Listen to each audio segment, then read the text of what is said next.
En España, un tren descarriló de las vías e impactó contra el tren que circulaba en sentido opuesto. Pero ¿cómo es humanamente posible que se haya producido un suceso de esta magnitud desde una perspectiva puramente técnica? ¿Y cuál fue la razón exacta por la que los sistemas de seguridad no entraron en funcionamiento para evitarlo?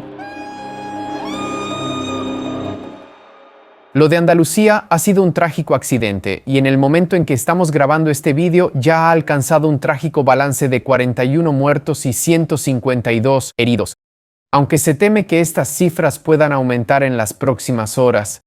En este vídeo, por lo tanto, lo que querríamos hacer es profundizar un poco en la dinámica del accidente según lo que conocemos, entender un poco las características técnicas de los trenes y sobre todo ir a ver de cerca los sistemas de seguridad tanto a bordo como a lo largo de la red ferroviaria. Antes de comenzar, por lo tanto, queremos expresar nuestra cercanía a todas las víctimas y a todas las personas afectadas por el accidente. Y también quiero agradecer a los ingenieros ferroviarios que han contribuido a la realización de este vídeo y al control técnico, pero que han preferido permanecer en el anonimato. Dicho esto, partimos con la reconstrucción. Estamos en España, Andalucía, con mayor precisión cerca de Ademús, un pequeño municipio que alberga a menos de 5.000 residentes. Al noroeste de esta pequeña localidad se sitúa la línea férrea, que consta de 2 vías, una destinada a los trenes con dirección norte y la otra para aquellos que se dirigen al sur. Esa misma noche, en esa sección específica, como dijimos, estaban presentes 2 trenes. El primero era un Irio 618-9, un tren de alta velocidad que viajaba de Málaga a Madrid con a bordo 284 personas. El segundo era un Albia 2384 que salió de Madrid hacia Huelva, en el sur español, llevando a bordo a 187 personas. La velada parecía ser una noche serena, como cualquier otra, pero a las 19:45, el desastre. Los pasajeros del Irio sintieron una vibración, luego oscuridad y un ruido fuerte. Los testigos cuentan que fueron lanzados sin saber lo que estaba sucediendo. Lo que aún no sabían es que el último vagón de su tren había descarrilado arrastrando a los 2 anteriores.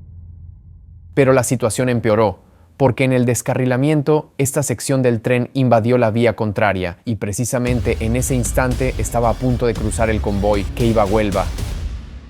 El impacto fue inevitable.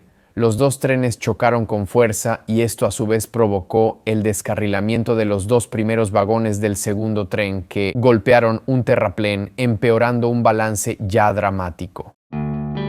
En el lugar llegaron inmediatamente los servicios de socorro y las fuerzas del orden, y el equipo central de investigación de la Guardia Civil comenzó inmediatamente a analizar el ADN de los fallecidos para su correcta identificación. Es una situación verdaderamente trágica en la que el número de víctimas, como les decía, podría aumentar en las próximas horas. Claramente, dada la envergadura del accidente, la sección ferroviaria ha sido clausurada por un mínimo de 24 horas, lo que afecta a más de 200 trenes.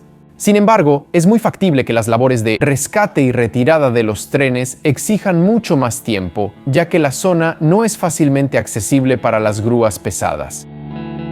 Tomemos un momento. Hemos analizado lo que ocurrió y cuáles han sido las repercusiones fundamentales de este lamentable siniestro. Pero estoy seguro de que ahora mismo tienen muchísimas dudas en mente, como por ejemplo, ¿qué provocó el descarrilamiento del primer tren? Y fundamentalmente considerando que circulaba en una vía recta, y después, ¿por qué los sistemas de seguridad no se activaron para prevenir esta tragedia? Son preguntas a las que pronto intentaremos dar una respuesta, aunque ya quiero decirles que las investigaciones asignadas al Tribunal de Primera Instancia e Investigación Preliminar número 2 de Montoro se encuentran actualmente en curso, por lo que a día de hoy todavía existen muchas incógnitas que no podemos resolver. No obstante, sí podemos afirmar algo, partiendo precisamente de las características técnicas de los 2 trenes implicados. Comencemos con el Irio 618-9. El primer tren que descarriló. Este es un modelo Frexiarosa ETR1000. Se trata de un vehículo compuesto por 8 vagones para una longitud total de 202 metros y un peso de unas 460 toneladas. A bordo, en el momento del accidente, estaban presentes 289 pasajeros más 4 miembros de la tripulación y un maquinista. Según lo declarado por el director general de Irio, Fabrizio Favara, el tren se produjo en 2022 y su última inspección fue el 15 de enero, muy pocos días antes del accidente. Pero ¿por qué circulan Frexiarosa en España? Bueno, porque la marca Irio pertenece a una sociedad llamada ILSA, donde Ferrovie dello Stato International tiene el 51% de las acciones. Y por esto, Ferrovie dello Stato, a partir de 2022, ha suministrado a la compañía ibérica una flota de 20 trenes ETR 1000. Pasemos ahora al segundo tren implicado. Este es un Alvia clase 120. Es un tren de 4 vagones, de unos 107 metros y pesa 247 toneladas. Es un tren de larga distancia y a bordo iban un total de 187 personas. La compañía, Alvia, depende de Renfe, que es la compañía estatal española, y en 2006 se pusieron en circulación 12 unidades de esta clase 120. Los dos trenes entonces son estos. Pero, ¿qué sabemos sobre las posibles causas del desastre? Este accidente de tren es raro, y no lo digo yo, sino que es lo que ha declarado el ministro de Transportes, Óscar Puente.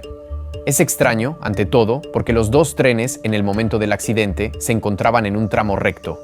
Pero no solo eso, un tramo recto que había sido renovado el pasado mayo y que, por lo tanto, no debería presentar signos de desgaste. Tengan en cuenta este punto, que después hablaremos de él. En este tramo, la velocidad máxima permitida ya se bajó de 300 a 250 km por hora. Y uno podría pensar que quizás los dos trenes, o uno de los dos, estaba superando los límites. Pero en realidad no. Según lo declarado a una radio local por Álvaro Fernández Heredia, el presidente de Renfe, los dos trenes iban a 205 y 210 kilómetros por hora. Así que también, desde este punto de vista, todo parece estar en regla. Entonces, ¿qué causó el descarrilamiento? En este momento no tenemos certeza de cómo un tren pudo terminar en la vía opuesta. De hecho, esto ni siquiera lo conocen las autoridades involucradas en la investigación. En unas pocas semanas, seguramente tendremos información más detallada, pero la pregunta a la que podemos dar una respuesta es: ¿cuáles pueden ser, en general, técnicamente, las causas de un descarrilamiento? Las causas del descarrilamiento se pueden agrupar en 4 grandes grupos, como también se informa en un informe técnico de la ANSFISA, es decir, la Agencia Nacional para la Seguridad de los Ferrocarriles y de las Infraestructuras Viales y Autopistas. El primer grupo es el relativo a un fallo en el material rodante, es decir, un fallo en una o varias piezas mecánicas del tren. Les pongo como ejemplo las suspensiones, al bogie, al sistema de frenado o a las ruedas. Estos fallos pueden estar ligados al desgaste, a un mantenimiento inadecuado o incluso a fallos de diseño.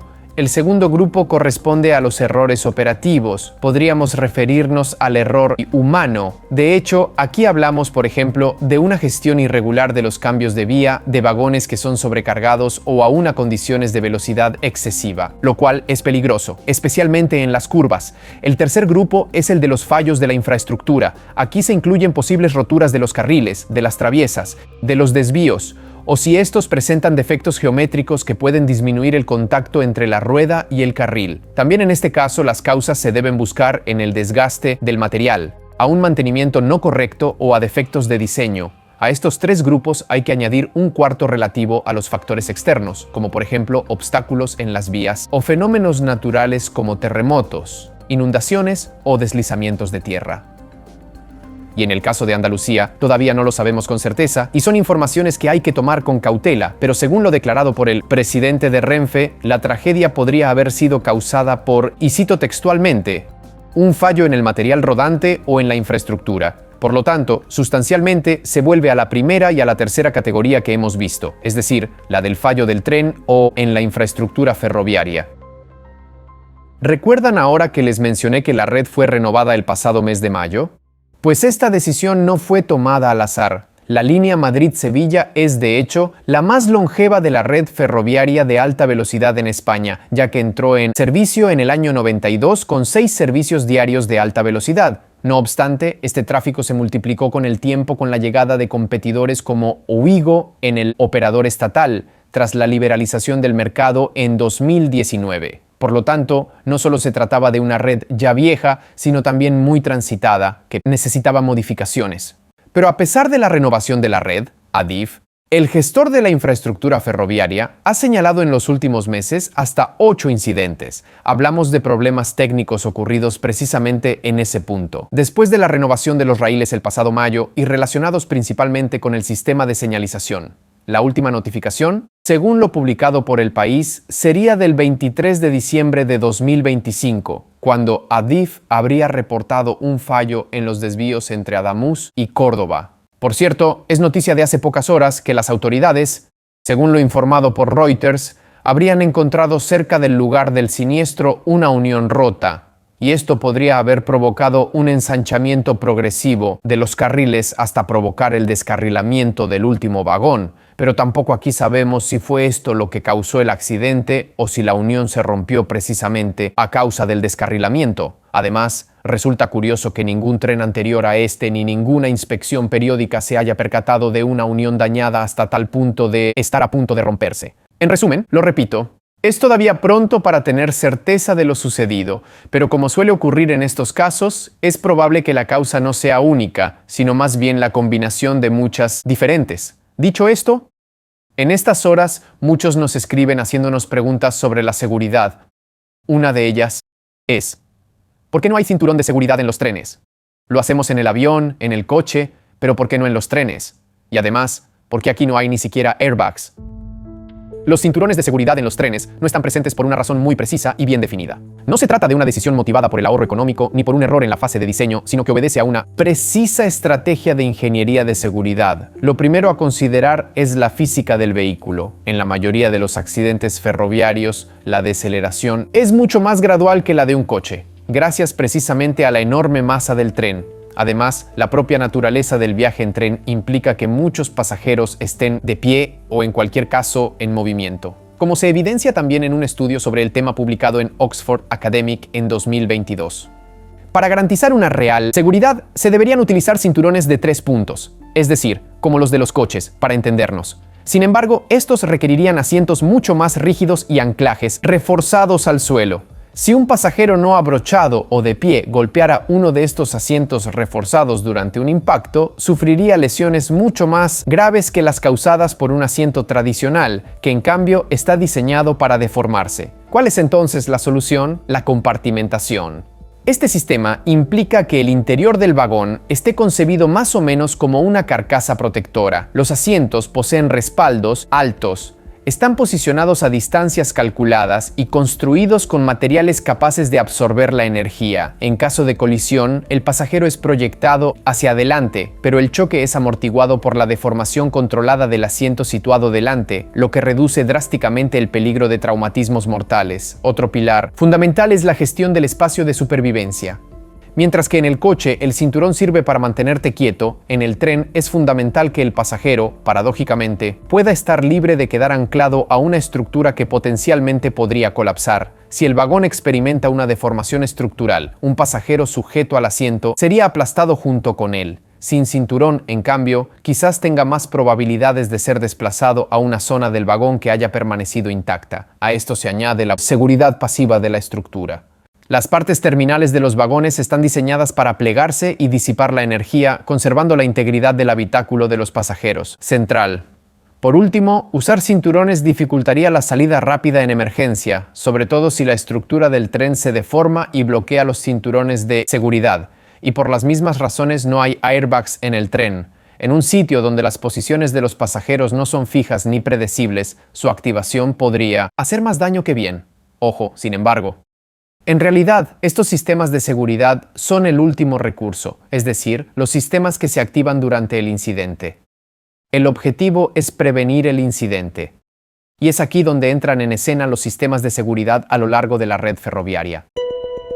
El sistema más extendido en Europa es el ERTMS, que significa European Rail Traffic Management System. Se trata de un proyecto europeo que está en fase de implementación en cada vez más líneas europeas, incluidas muchas italianas, y se basa en una serie de señalizadores dispuestos a intervalos regulares a lo largo de las vías.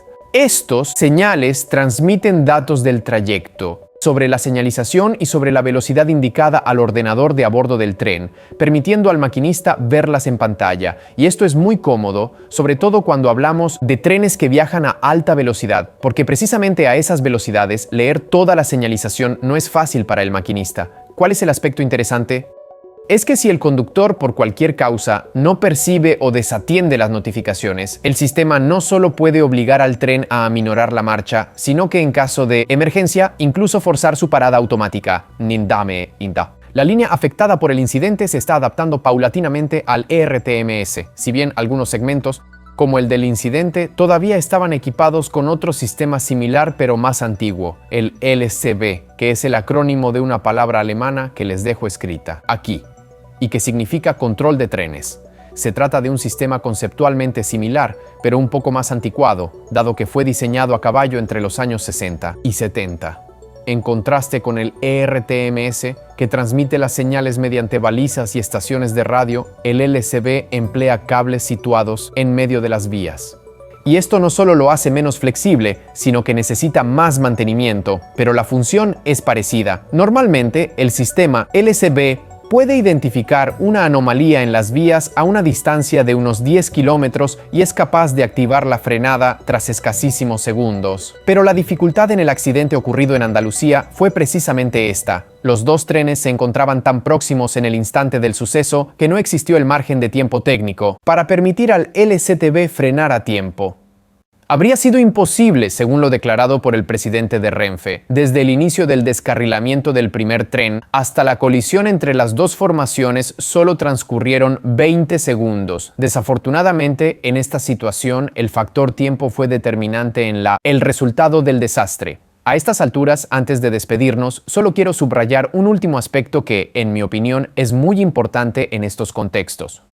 O sea, tras un accidente ferroviario, ¿tenemos que empezar a temer viajar en tren? La respuesta, como siempre en estos casos, es que no. No hay que temer al tren, ya que estadísticamente sigue siendo el medio de transporte terrestre más seguro de todos, mucho más seguro que el automóvil o la bicicleta, y es el segundo más seguro de todos después del avión. Bien, chicos, gracias por haberme acompañado hasta este momento. Espero que el video les haya ayudado a tener una visión más clara de lo que pasó. Es evidente que cuando suceden estas tragedias, uno se deja llevar muy justamente por la emotividad. Por eso queremos explicarles también desde un punto de vista técnico lo que ocurre para tener una visión más completa. Nosotros nos vemos en el próximo video, siempre aquí en Geopop,